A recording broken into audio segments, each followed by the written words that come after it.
আমরা আসলে এই কোরবানির মাংস প্রায় শতাধিক মানুষের ঘরে ঘরে পৌঁছায় দিছি।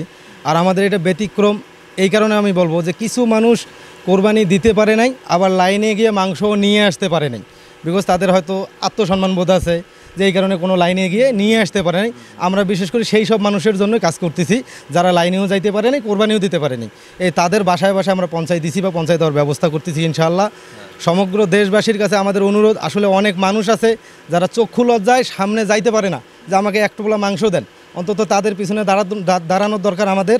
তা আমরা এই ব্যতিক্রম চিন্তা করে আমাদের সংগঠন মানব কল্যাণ সমাজ উন্নয়ন সংস্থা সবসময় ব্যতিক্রম চিন্তা ভাবনা করি, তারই ইয়াতে আমাদের এই প্রোগ্রামটা আর কি। তা আসলে সবাইরই উচিত এগিয়ে আসার জন্য।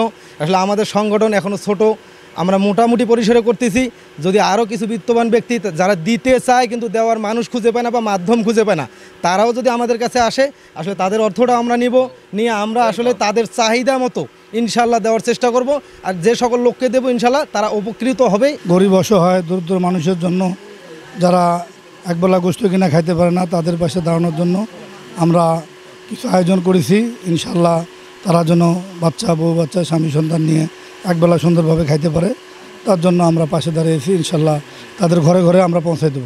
দেখা যাচ্ছে যে অনেকেরই কোরবানি দেওয়ার সামর্থ্য নাই, গোস্ত কেনারও সামর্থ্য নাই। আমরা তাদের পাশে ইনশাল্লাহ দাঁড়িয়েছি, তারা যেন একবেলা বউ বাচ্চা নিয়ে, পরিবার নিয়ে সুন্দরভাবে যেন মাংস খেতে পারেন। আমরা অসহায় হতদরিদ্র মানুষের মাঝে মাংস বিতরণের একটা প্রস্তুতি নিয়েছি ইনশাল্লাহ। ইতিমধ্যে আমরা 19 সাল থেকে করতে পারিনি, এই প্রথম আমরা এই আয়োজনটি করেছি। ইনশাল্লাহ এই আয়োজনটি আমাদের অব্যাহত থাকবে ইনশাল্লাহ। ভালো লাগতেছে, আল্লাহ রহমত। হ্যাঁ, কোরবানি দিতে পারিনি যেহেতু, মনে করি একটু করে হইলেও আলহামদুলিল্লাহ।